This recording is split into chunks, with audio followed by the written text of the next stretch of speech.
So in this workshop, I'm going to tell you about the main benefits, I think, of using a curriculum.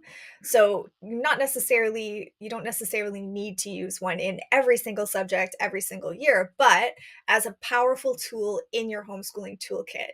So I'm going to give you some tips for choosing a curriculum that's a good fit for your homeschool and how to use a curriculum to get the best results. And then at the end, we're going to talk about how to know when it might be time to switch or to stop using a curriculum or to find something new. So, when I'm talking about curriculum, what I'm referring to is a program that covers at least a full year of instruction in at least one subject. So, to contrast, what I'm not talking about are resources that are about just like one topic, like a single unit or a single skill.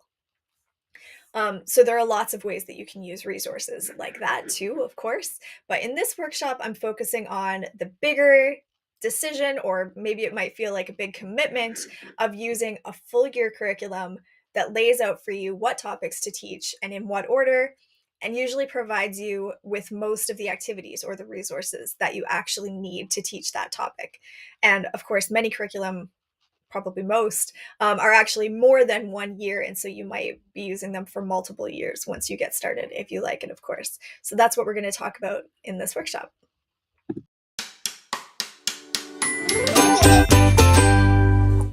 Hello, I'm Heather Schwarz. I'm a homeschooling mom of two, as well as a co founder of a homeschool history provider called Knowable World. And I wanted to do a workshop today on this topic of using curriculum because I know that it's something that we're all thinking about as homeschoolers. There are so many options available these days. It can be really overwhelming for new homeschoolers and for experienced homeschoolers too. But ultimately, I know that a really good full year curriculum can be a huge benefit to you in your homeschool. And I've seen a lot of different programs. I've tried out a lot of different approaches in my homeschool, and I've worked with many other homeschoolers to help them find just the right resources that work for them. And so I want to give you some tips that are going to help make sure that you and your kids have a great experience with homeschooling. Okay, so let's start off with the top three benefits of using a curriculum. Okay, so first of all, the big one, it saves you time, a lot of time. So you have to do some research up front, probably over a summer, to decide what you want to use. But after that, you don't have to figure out what to teach at each grade level or what order to teach things in. You don't have to go looking for activities to teach each topic. The curriculum is going to lay that all out for you.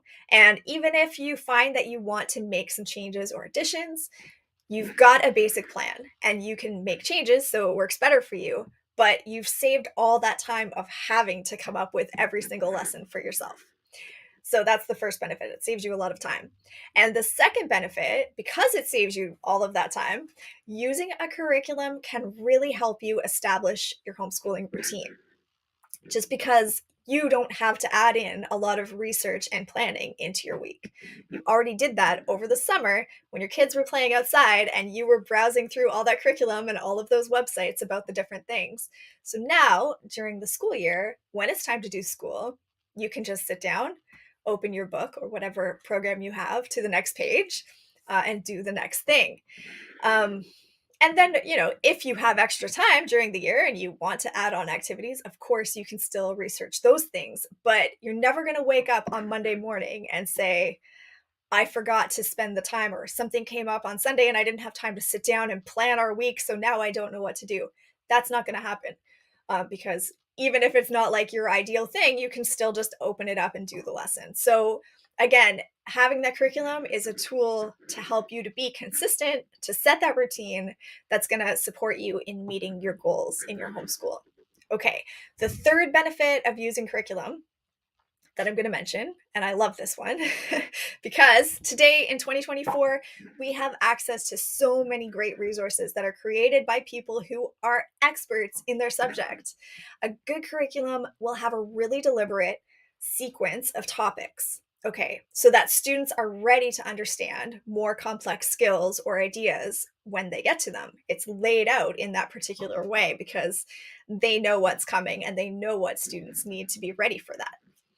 So, knowing how to do that though for each subject, like that's 5 or 6 full-time jobs each in themselves to know how to do that for math and grammar and writing and history and science. Like, we shouldn't be expecting ourselves to do that as homeschool parents. Like, it's not realistic. So, our job is to be the expert on our children and to choose the best tools to help us get them a great education that's exactly personalized for them. So that's a huge benefit of using curriculum. So those are my top 3 benefits. So let's get into how to um, how to find and use this curriculum. Okay, so the first main point that we're going to talk about today is how to find curriculum that is a good fit for your homeschool. And that means a good fit for both your student and for you. So we'll talk about both of those aspects. So obviously, you're going to look on websites, you're going to look on Facebook, like the actual curriculum isn't hard to find suggestions for. I'm just going to talk about how to identify which ones are going to be great for you in your homeschool. So, when I say a good fit for your students, I'm looking for 3 things. So, first, it has to be at the right level. And that's not necessarily grade level, right? We're homeschooling. We want to customize so that your child's learning exactly what they need to be learning, not just kind of placed in a bucket based on their age. So you want to look at what skills and knowledge your child has, what they can do, or what they understand right now, and work from there. Okay. So usually a curriculum will have a guide on their website. Almost always, that's going to help you figure out what level to start with. Sometimes they have a placement test, sometimes they're just going to have a list of what's covered, and you can look at that and say, okay, my child already knows that and that, but they don't know this, so I think that's where I'll start.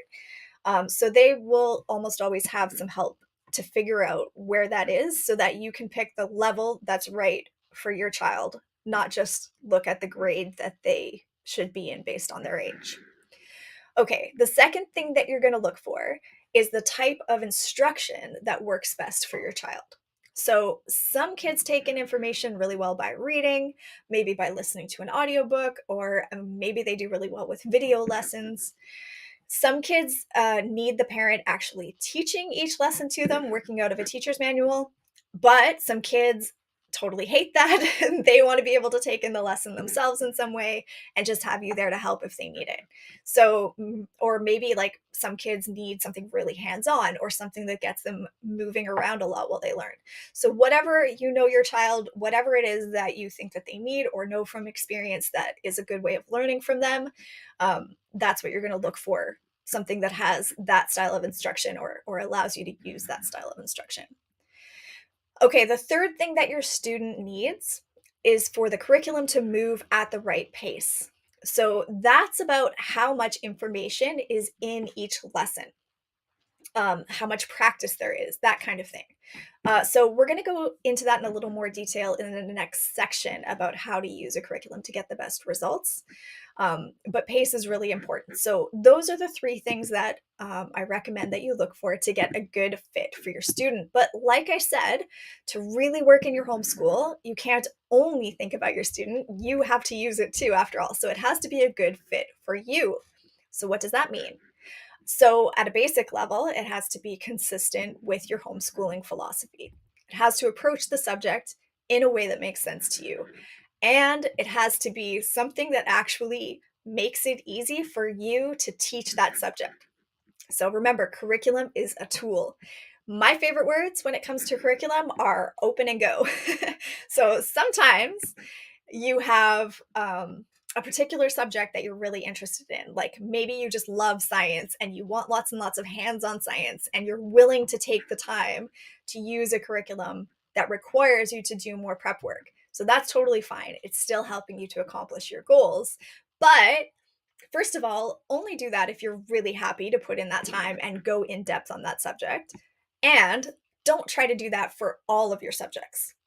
So, you might do that for one subject and then find really open and go curriculum for your other subjects so that you're not spending your whole entire day either planning or doing the lessons with your child. You want to make it a little bit easier. So, a curriculum should make sense to you, it should make your life easier, and it should work for your child. And if you find that, then that's great. That's likely to be a good fit. Okay, now I want to give you some tips for how to use a curriculum to get the best results. So, again, it's all about customizing for your particular child. So, first of all, I want to make sure that you know that you are the boss, not the curriculum. Okay, you are using the curriculum as a tool to help your child learn. You don't have to do anything just because it's part of the curriculum. Okay, you can leave parts out if you don't think that they add any value. You can look for another resource that supplements or explains a topic in a different way, if you don't like the way that your book or your teacher's manual explains it. You can do things like that because it's yours. We talked about the pacing in the last section, so you can modify the pacing of almost any curriculum to make it a better fit for your child. So sometimes a program might expect you to do a lesson a day, but maybe a better pace for your child is to take 2 or 3 days to do one lesson. Or maybe on the flip side, maybe they're going really quickly through it and they can do 2 or 3 lessons in one day. Okay. Maybe they need some additional practice or time with an idea. So you have to, find ways to bring that in.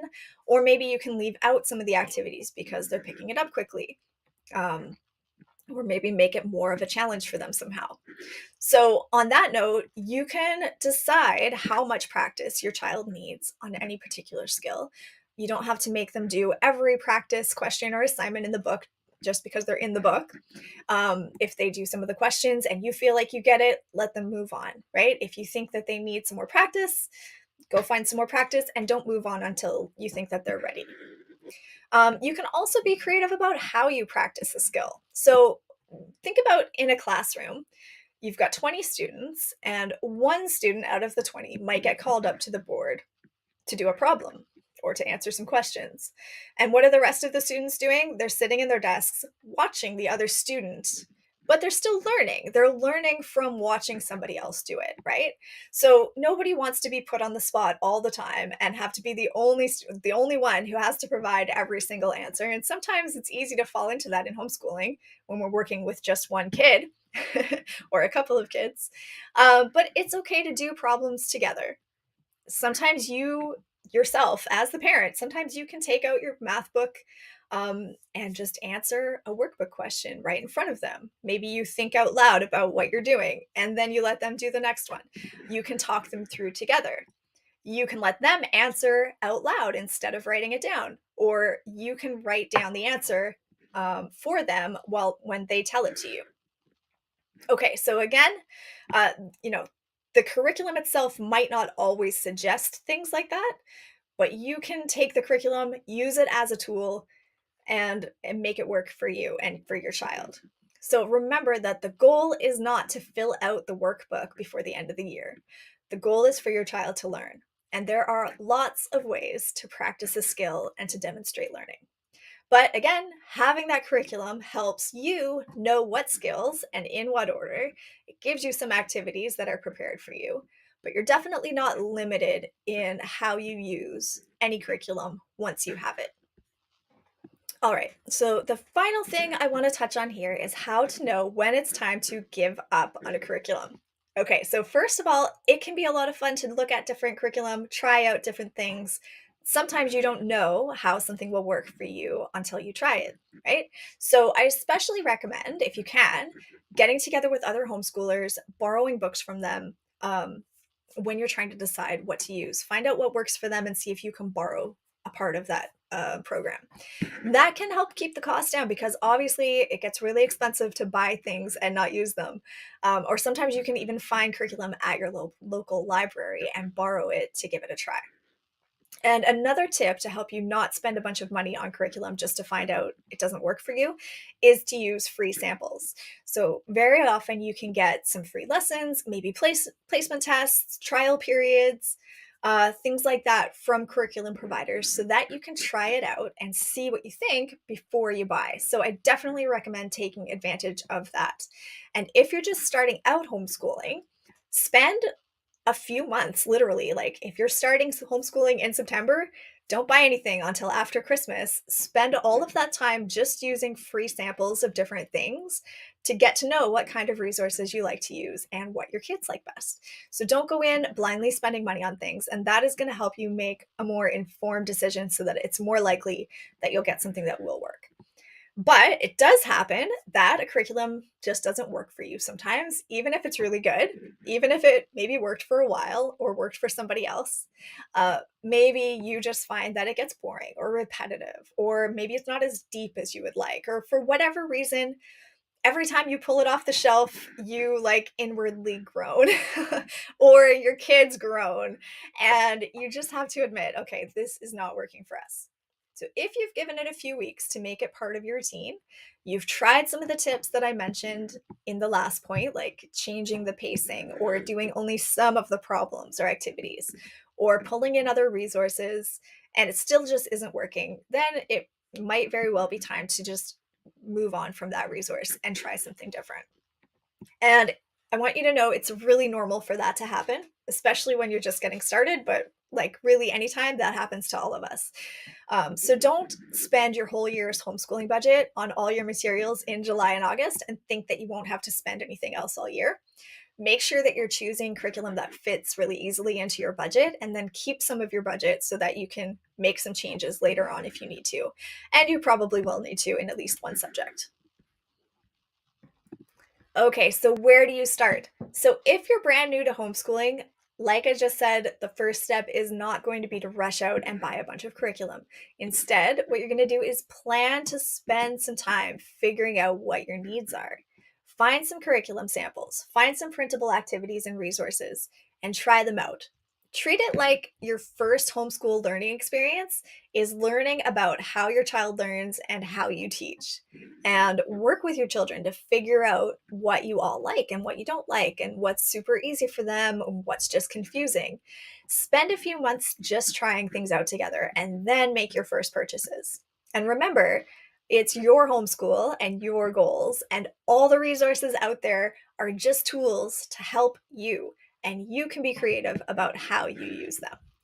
Okay, like I said, I am a curriculum creator for homeschool curriculum, and you can find our history curriculum online at knowableworld.com.